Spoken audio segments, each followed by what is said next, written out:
Centre पर कितना force आएगा 1 कूलम है ना। तो ज्यादा इसमें दिमाग लगाना ही नहीं, थोड़ा सा दिमाग लगाना। देखिए बिना कैलकुलेटर इसको सॉल्व करेंगे, ठीक है, बिना, है ना। देखिए इसको थोड़ा सा मैं हटा देता हूं कुछ समय के लिए, ठीक है ना। सेंटर को देखिए, ये वाला फोर्स ये 1 कूलम था, है ना। ये वाला इसको ऊपर इधर फोर्स लगा, ये वाला इसको ऊपर इधर फोर्स लगा, तो दूसरे क्या करेंगे, कैंसिल, है ना। वैसे ही एक दूसरे को कैंसिल कर देंगे, वैसे ही एक दूसरे को कैंसिल कर देंगे। समझ में आया? जब एक दूसरे को कैंसिल कर दिया तो नेट फोर्स कितना हो जाएगा, 0। क्लियर? बहुत आसान था, है ना। ऐसे क्वेश्चन आए हुए हैं अपने कंपटीशन टाइप वाले क्वेश्चन में, थोड़ा सा हवा बनाने के लिए। देखिए इसको थोड़ा सा मॉडिफाई करते, देखिए क्या आंसर आएगा। मॉडिफाई में करता हूं, देखिए ऐसे Q Q Q Q Q, यहाँ पे चार्ज को हटाते ही नहीं है, थोड़ा सा मॉडिफाई और कर देते हैं, -Q कर देते हैं, ठीक है। अब बोले कि सेंटर पे ये O है, इसके ऊपर फोर्स पता करो। ये यहाँ पे भी Q चार्ज रख देते हैं, ठीक है ना। तो हाँ, तो क्या बोले यहाँ पे भी इसका भी साइड है A, ठीक है। तो question number 2, calculate force on Q placed at centre, है ना। सेंटर पे रखा हुआ इसको फोर्स कितना आएगा, सभी चार्ज का। तो देखिए इसको भी सॉल्व करने से थोड़ा सा दिमाग लगाते हैं। देखिए क्या दिमाग लगाना है, ये वाला इसको कैंसिल कर देगा,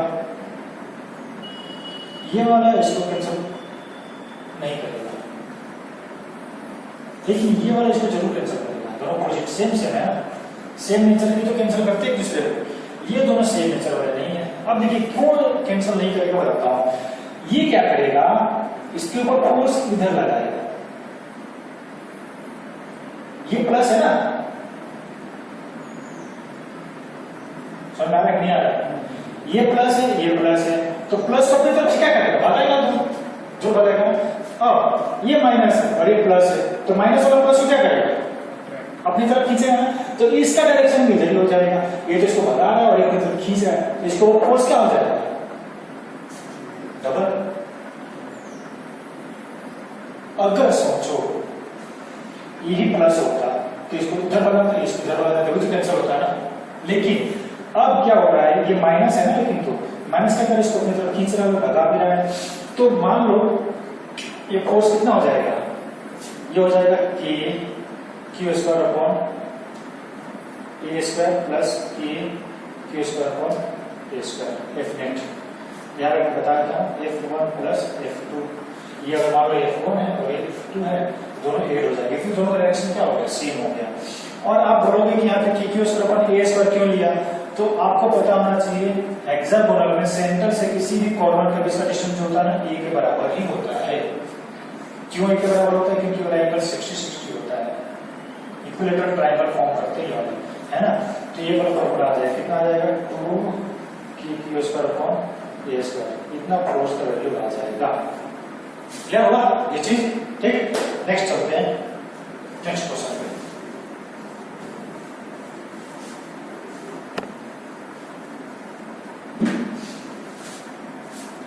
नेक्स्ट क्वेश्चन देखिए,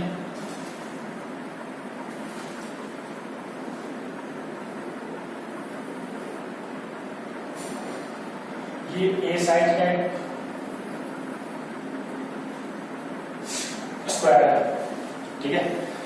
तो ये जो चार्ज है ना, A, B, C और D, जो ए पे रखा है चार्ज में, उसके ऊपर फोर्स आपको पता करना है ना। Find force on charge Q placed at A, ये क्वेश्चन हो जाएगा। तो क्या करोगे इसके ऊपर, तो सॉल्व करने से पहले थोड़ा सा ध्यान लगाते, देखिए क्या है। देखिए इस चार्ज के ऊपर 3 लोग फोर्स लगाने वाले हैं, कितने टोटल चार्ज, कितने चार्ज, Q चार चार्ज हो गए। देखिए तो ये वाला इसके ऊपर किधर फोर्स लगाएगा, इधर बना देता हूं मैं, ये वाला पॉइंट, ये वाला फोर्स लगाना है, F1 मान लेते हैं। ये वाला फोर्स किधर लगाएगा, नीचे, इधर F2, ये वाला फोर्स किधर लगाएगा, ये वाला एग्जैक्टली इधर लगाएगा F3, इतना फोर्स आ गया। अब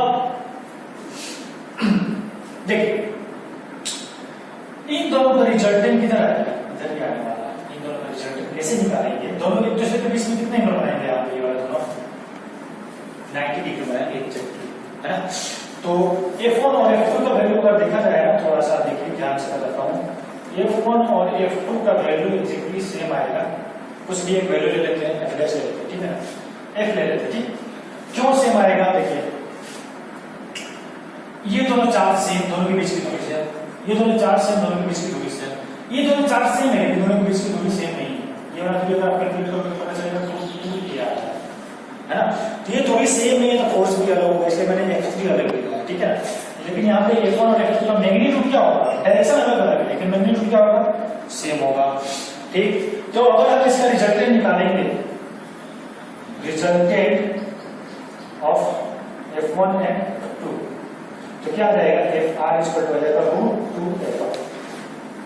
√2F कैसे आया पता है ना, इस फॉर्मूले से आया, F1 square plus F2 square plus 2F1 F2 cos 90, cos 90 का 0 मतलब ये वैल्यू क्या हो जाएगा, गायब आ जाएगा, और F1 F2 का वैल्यू देखो F रख दो तो √2F आ जाएगा, ठीक। ओके, नेक्स्ट देखते हैं अपन,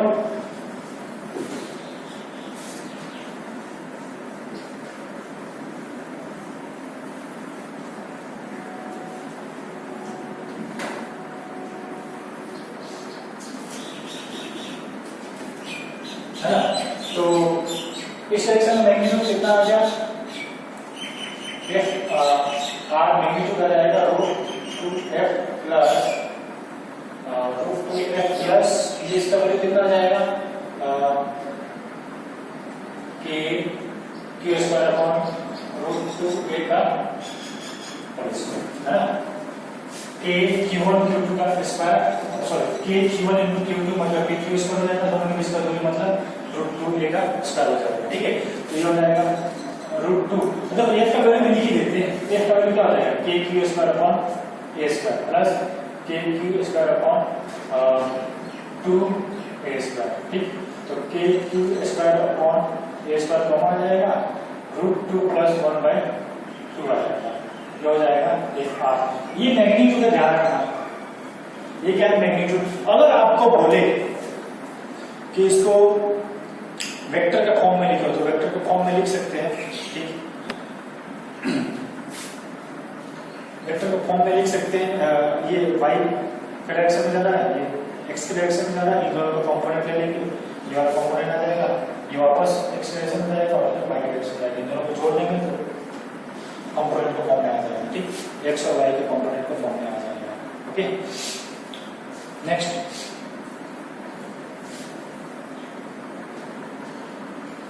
ठीक है, तो ये था अपना कुछ बेसिक क्वेश्चन जो इसके ऊपर आते हैं। छोटा सा एक और डिस्कशन कर लेते हैं, देखिए थोड़ा सा और छोटा सा टॉपिक है। मान लीजिए कोई दो चार्जेस है यहाँ पे Q1 और Q2, प्लस Q1 और प्लस Q2, ठीक। दोनों इनिशियली रेस्ट में है, ठीक है ना। दोनों के बीच में दूरी मान लेते हैं, कुछ ले लेते हैं R ले लेते हैं, बोथ आर इनिशियली रेस्ट, दोनों क्या है इनिशियली रेस्ट में है। अब इन दोनों को छोड़ दिया जाता है, फ्री कर देते हैं। फ्री करेंगे तो आपको ग्राफ बनाना है, पहला ग्राफ F वर्सेस R, मतलब इन दोनों के बीच में जो फोर्स लग रहा है ना वो F वर्सेस R, मतलब जब छोड़ेंगे दोनों प्लस है, देखिए यहाँ पे दोनों क्या है प्लस है, छोड़ेंगे तो दोनों दूसरे क्या जाएंगे दूर जाएंगे, तो F वर्सेस R का ग्राफ बनाना है। सेकेंड है वेलोसिटी वर्सेस R का ग्राफ बनाना है ना। मतलब किसी एक पार्टिकल का वेलोसिटी वर्सेस, दोनों का थोड़ा सा सरल करने के लिए दोनों का चार्ज सेम ले लेते हैं, है ना, और थोड़ा आसान रहेगा वरना कंफ्यूजन हो, ठीक है। तो वेलोसिटी वर्सेस R का ग्राफ बनाना है ना। इसको थोड़ा कम चढ़ ये भी रखते हैं, थर्ड वन रखते हैं, चलिए पहले दो देख लेते हैं, थर्ड वन देखेंगे क्या है। देखिए पहला तो बहुत ही आसान ग्राफ है, कैसा ग्राफ बनाना है देखिए, एफ वर्सेस आर का ग्राफ है ना। तो आपको पता होगा एफ का फॉर्मूला क्या होता है, के क्यू अपॉन आर स्क्वायर। के चेंज हो रहा है क्या? नहीं। क्यू चेंज हो रहा है क्या? नहीं। तो क्या हो जाएगा, आप इसको ऐसे लिख सकते हैं, F directly proportional to 1 upon R square. समझ आया? मतलब ये यूं होगा, ऐसा ग्राफ सिंपली ऐसा आ जाएगा, ज्यादा सोचने की जरूरत है ही नहीं, क्योंकि आपको पता है F directly proportional 1 upon R square graph कैसा आता है। इसका मतलब ये हुआ, देखिए जब वो दोनों पास में रहे होंगे, मतलब ये जबकि दोनों के बीच की दूरी रही होगी तो फोर्स क्या होगा, बहुत ज्यादा होगा। जैसे से दूरी बढ़ेगा फोर्स का वैल्यू क्या होता जाएगा, घटता जाएगा। क्लियर? नेक्स्ट देखते हैं, वेलोसिटी वर्सेस आर का ग्राफ। आप थोड़ा सा सोचिए, मान लीजिए बहुत दूर चले गए तो दोनों के बीच का फोर्स क्या हो जाएगा, जीरो होगा क्या? नहीं होगा। मतलब जब पास में थे तो फोर्स का वैल्यू क्या था, ज्यादा था, जब दूर थे तो फोर्स का वैल्यू क्या हो रहा है, कम हो रहा है।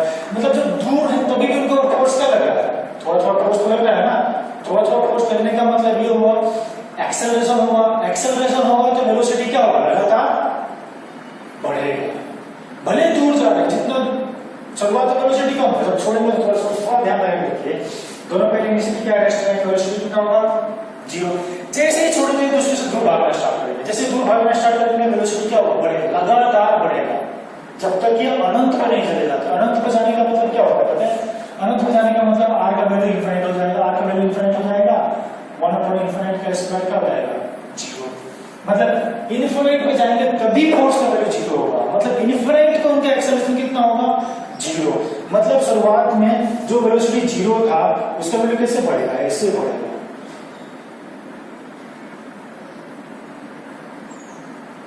है ना? ये ग्राफ कैसा है पता है ना, एक्सेलरेटेड ग्राफ है।